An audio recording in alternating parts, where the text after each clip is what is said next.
سلام يا صبايا، يا رب تكونوا بخير وانتم بتحضروني. لو اول مرة بتشوفوني انا اسمي ملك، ما تنسوا تعملوا لايك للفيديو، تنزلوا تحت تشتركوا بالقناة زي ما قلت لكم قبل هالمرة، الاشتراك مجاني. تمام.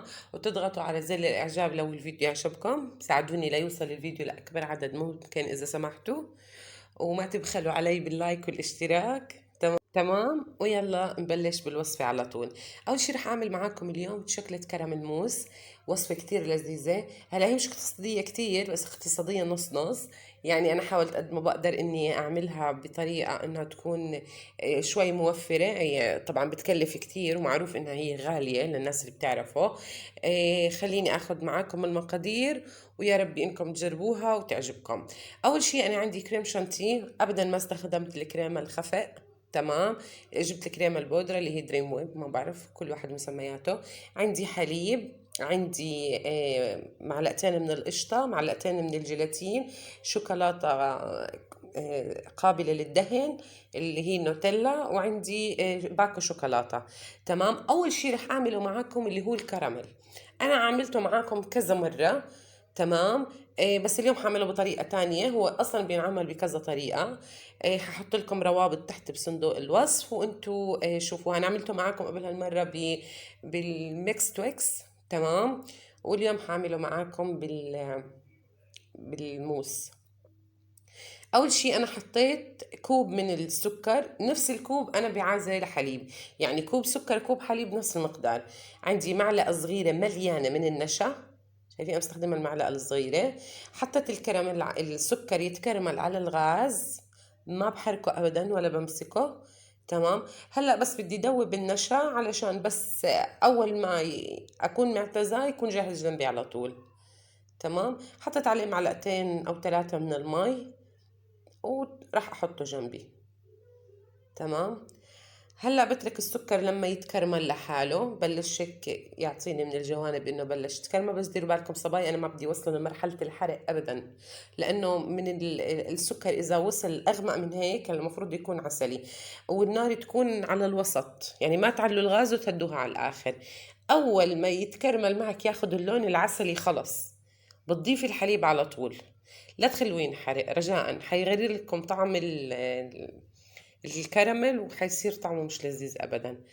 هلا بنزل بالحليب، كوب حليب سائل.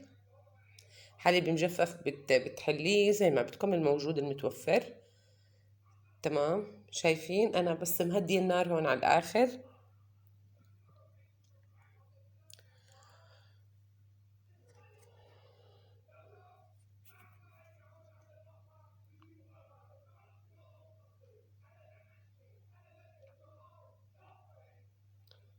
هلا بنزل بكوب بالحليب، شايفين هذا كلياته السكر. لا تقلقوا، هلا بتلاقوه تجمد، تلاقوه تماسك، ما تقلقوا ابدا. يعني هو رح يدوب. ودايما استخدموا الطنجرة او الحلة اللي بتستخدموها تكون اكبر من المقاس زي ما انا عاملة هون، علشان يعني اذا فار ما يأذيكم. تمام. هلا اول ما داب معي السكر بالحليب وبلش يغلي، ضفت معلقتين النشا، معلقة النشا اللي دوبتها بمعلقتين المي. تمام. شايفين بضل بحرك فيه بحرك فيه لما يتماسك معي تماما.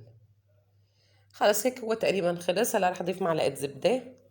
زبدة اختيارية، بس هي بتعطي لمعة ونكهة وقوام حلو للتوفي. هلا بس رح اضيف الزبدة.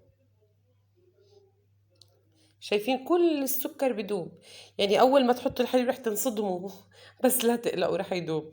حطيت معلقة زبدة كبيرة يعني مليانة. بعشق ريحة الزبدة أنا مع السكر. يا الله عن جد ريحته كتير حلوة.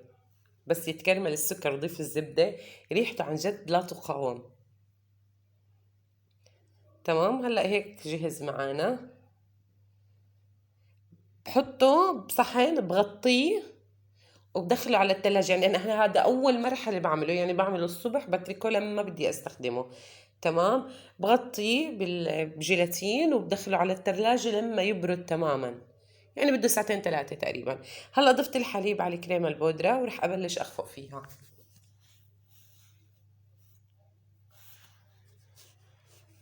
أنا مش عارفة كيف السلك هذا.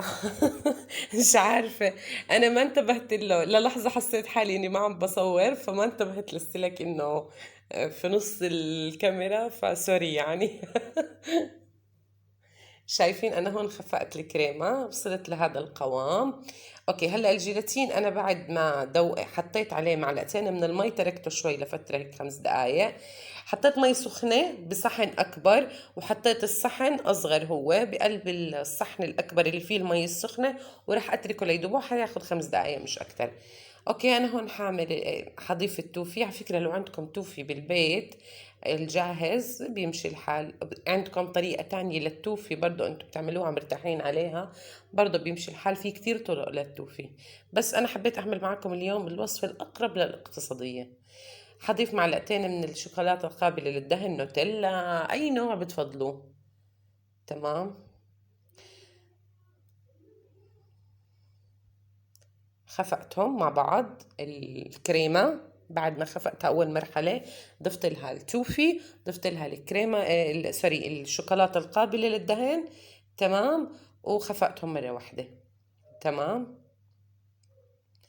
هلا اللي رح الجيلاتين داب معي تماما. انا ما مسكته، بس يا دوب اخر لما داب حركته شوي بالمعلقة هيك. شايفين بدي اوصل لهذا القوام. انا حطيت معلقتين من الجيلاتين عليهم 4 معالق من المي، بمعنى كل معلقة جيلاتين بدها معلقتين من المي.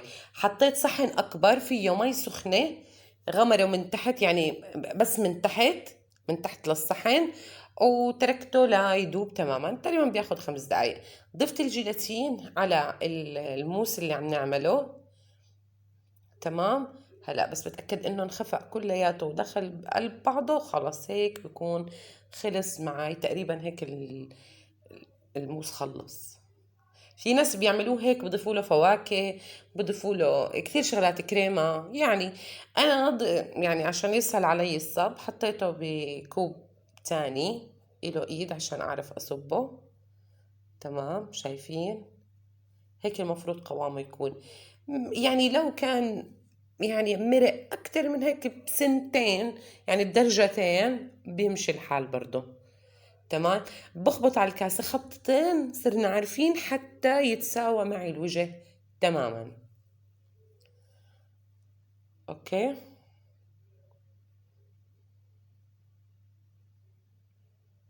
شايفين. هلا بصب كليات الكاسات وبدخله على الثلاجة او على الفريزر لمدة ساعتين. ما حيجمد صبايا، ما تقلقوا، يعني حطيتوه بالفريزر مستعجلين عليه، ما رح يجمد ابدا. يعني لو ضل تاني يوم ما رح يجمد، ومن خلاص يعني مثل الايس كريم. تمام. هلا رح اعمل معاكم الشوكليت اللي فوق اللي على الوجه، يعني الجناش. تمام. حطيت الشوكولاتة تقريبا، أنا حطيت 100 جرام، 110 جرام بالضبط. هلا عندي معلقتين من القشطة أو 3 معالق تقريبا، أو إذا عندك كريمة الخفق فيكم تستبدلوا بدل القشطة. بس برضو حبيت إني يكون أقرب للاقتصادي. دوبتهم على الغاز. أول ما يغلي معي القشطة على طول بضيفها فوق الشوكولاتة. هلا انا هون حطيت معلقه فوق الشوكولاته من الكراميل اللي عملناه. هلا هذا لو حابين انه الحلو تبعه يكون زياده، لو حابين انه الحلو يكون معتدل يعني منيح، خلص ما بتضيفوا الكراميل، بس بنضيف القشطه على الشوكولاته. القشطه راح تعادل السكر، يعني راح يكون ممتاز. لو حابين انه يكون حلو هيك حلو مزبوط، لا بتضيفوا معلقة من الكراميل فوق الشوكولاتة. هلا داب لحاله، بس بحركه هيك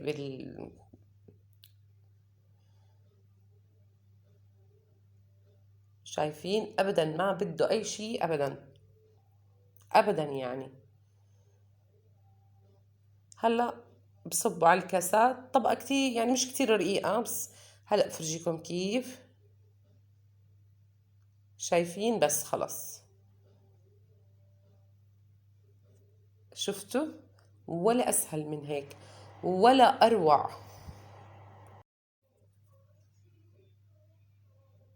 هلا بكمل صب الجناش اللي عملناه على باقي كمية الكاسات. شايفين شو حلو؟ هلا بدخله على التلاجة لحد ما يتماسك.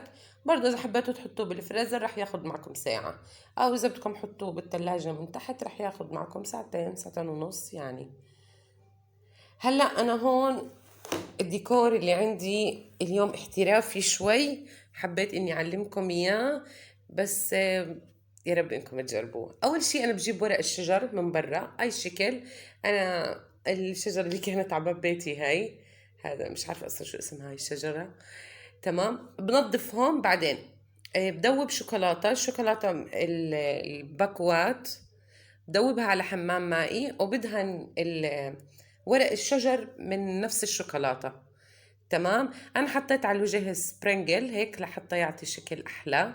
لو عندكم الورق الذهبي اللي قابل للاكل هيك بيكون ورق صغير، اكيد الكل بيعرفه، فيكم تحطوا بدل السبرينجل هذا الورق الذهبي، يا الله شكله شو بيطلع حلو.